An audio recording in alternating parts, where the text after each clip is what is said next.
ನಮಸ್ಕಾರ ಸ್ನೇಹಿತರೆ, welcome back to my channel. Gruhalakshmi 26ನೇ ಕಂತಿನ ಜೊತೆಯಲ್ಲಿ ಈ ಫಲಾನುಭವಿಗಳಿಗೆ 4,000 ರೂಪಾಯಿ ಜಮಾ ಆಗುತ್ತೆ. ಅದಕ್ಕೆ ಸಂಬಂಧಪಟ್ಟ ಹಾಗೆ ಹೇಗೆ ಇದೆಲ್ಲ ಸಾಧ್ಯ, 4,000 ರೂಪಾಯಿ ಯಾವ ಫಲಾನುಭವಿಗಳಿಗೆ ಜಮಾ ಆಗುತ್ತೆ ಅದರ ಬಗ್ಗೆ ತಿಳಿಸ್ಕೊಡ್ತೀನಿ. ಅದರ ಜೊತೆಯಲ್ಲಿ ಶಕ್ತಿ ಯೋಜನೆಗೆ ಸಂಬಂಧಪಟ್ಟ ಹಾಗೆ ಈಗಾಗಲೇ ಒಂದು ಇಂಪಾರ್ಟೆಂಟ್ ಅಪ್ಡೇಟ್ ಬರ್ತಾ ಇದೆ. ಸ್ಮಾರ್ಟ್ ಕಾರ್ಡ್ ಕಡ್ಡಾಯ ಮಾಡಿದೆ ಸರ್ಕಾರ. ಯಾಕಾಗಿ ಕಡ್ಡಾಯ ಮಾಡಿದೆ, ಮತ್ತೆ ಸ್ಮಾರ್ಟ್ ಕಾರ್ಡ್ ಅನ್ನ ಯಾವ ಮಹಿಳೆಯರು ಪಡ್ಕೋಬೇಕು, ಅದರ ಜೊತೆಯಲ್ಲಿ ಶಕ್ತಿ ಯೋಜನೆಗೆ ಸಂಬಂಧಪಟ್ಟ ಹಾಗೆ ಒಂದು ಇಂಪಾರ್ಟೆಂಟ್ ಅಪ್ಡೇಟ್ ಬರ್ತಾ ಇದೆ. ಅದರಲ್ಲೂ ಕೂಡ ಬಹಳಷ್ಟು ದಿನಗಳಿಂದ ಏನ್ ಶಕ್ತಿ ಯೋಜನೆಯ ಫಲಾನುಭವಿಗಳು ಏನ್ ಮಹಿಳೆಯರು ಬಸ್ನಲ್ಲಿ ಓಡಾಟ ಮಾಡ್ತಾ ಇದ್ದಾರೆ, ಅವರು ಕಡ್ಡಾಯವಾಗಿ ಸ್ಮಾರ್ಟ್ ಕಾರ್ಡ್ ಅನ್ನ ಇನ್ನು ಮುಂದೆ ಪಡ್ಕೊಳ್ಬೇಕು. ಹೇಗ್ ಪಡ್ಕೊಳ್ಬೇಕು, ಎಲ್ಲಿ ಪಡ್ಕೊಳ್ಬೇಕು, ಯಾರು ಯಾವಾಗಿಂದ ಪಡ್ಕೋಬೇಕು, ಈ ಎಲ್ಲ ಇನ್ಫಾರ್ಮೇಶನ್ ಈ ವಿಡಿಯೋದಲ್ಲಿದೆ. ದಯವಿಟ್ಟು ಯಾರೆಲ್ಲ ವಿಡಿಯೋ ನೋಡ್ತಾ ಇದ್ದೀರಾ ಪೂರ್ತಿ ವಿಡಿಯೋನ ವೀಕ್ಷಣೆ ಮಾಡಿ. ದಿನನಿತ್ಯ ಇದೇ ರೀತಿ ಹೊಸ ಹೊಸ ಇನ್ಫಾರ್ಮೇಶನ್ ಬೇಕು ಅಂದ್ರೆ ಚಾನಲ್ ಸಬ್ಸ್ಕ್ರೈಬ್ ಮಾಡ್ಕೊಳ್ಳಿ.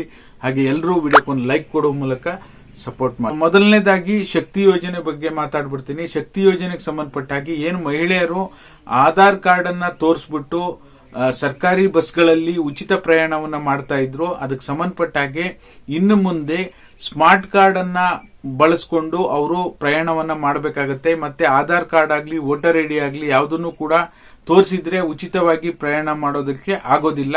ಇದನ್ನ ನಾವು ಹೇಳ್ತಾ ಇಲ್ಲ, ಸ್ವತಃ ಸರ್ಕಾರ ಮತ್ತೆ ಸಚಿವ ಎಚ್.ಕೆ. ಪಾಟೀಲ್ ಅವರು ಸಹ ಇದ್ರ ಬಗ್ಗೆ ನಿನ್ನೆ ಮಾಧ್ಯಮದೊಂದಿಗೆ ಕಂಪ್ಲೀಟ್ ಇನ್ಫಾರ್ಮೇಶನ್ ಕೊಟ್ಟಿದ್ದಾರೆ. ಈಗ ಆಲ್ರೆಡಿ ಸಚಿವ ಸಂಪುಟ ಇದಕ್ಕೆ ಅನುಮೋದನೆಯನ್ನ ಕೊಟ್ಟಾಗಿದೆ, ನಿರ್ಧಾರ ಮಾಡಾಗಿದೆ. ಇನ್ನು ಅಧಿಕೃತವಾಗಿ ಎಲ್ಲಾ ರೂಪರೇಷೆಗಳು ಕೂಡ ರೆಡಿ ಆಗಿದೆ. ಇನ್ನು ಅಧಿಕೃತವಾಗಿ ಚಾಲನೆ ಕೊಡೋದೊಂದು ಬಾಕಿ ಇದೆ. ಓಕೆನಾ?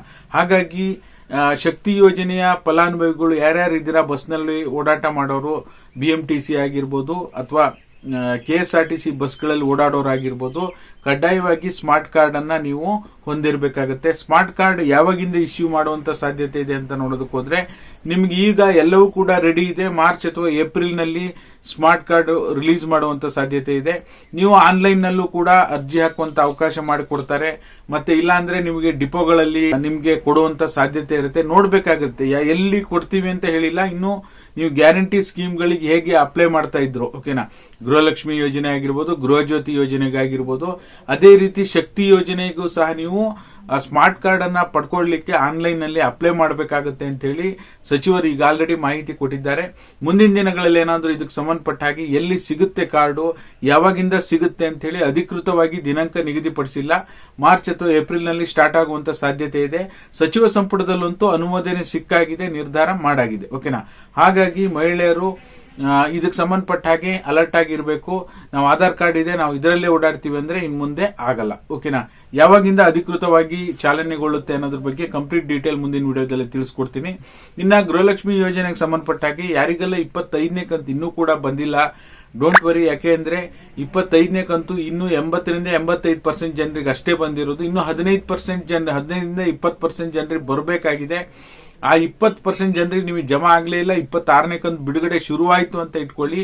ಅಂತ ಸಂದರ್ಭದಲ್ಲಿ 26ನೇ ಕಂತು ಜಮಾ ಆಗುವ ಸಂದರ್ಭದಲ್ಲಿ 25ನೇ ಕಂತು ಪೆಂಡಿಂಗ್ ಇರುವಂತಹ 2,000 ಪ್ಲಸ್ 26ನೇ ಕಂತು 2,000, 4,000 ರೂಪಾಯಿ ನಿಮಗೆ ಜಮಾ ಆಗುತ್ತೆ. ಎಲ್ಲಾ ಫಲಾನುಭವಿಗಳಿಗೂ ಅಲ್ಲ. ಓಕೆನಾ? ಹಾಗಾಗಿ ಇದೇ ರೀತಿ ಉಪಯುಕ್ತ ಮಾಹಿತಿಗಳಿಗಾಗಿ ನಮ್ಮ ಚಾನಲ್ ಸಬ್ಸ್ಕ್ರೈಬ್ ಮಾಡ್ಕೊಳ್ಳಿ, ಲೈಕ್ ಮಾಡಿ, ಶೇರ್ ಮಾಡಿ, ಸಬ್ಸ್ಕ್ರೈಬ್ ಮಾಡಿ. Thank you so much for watching.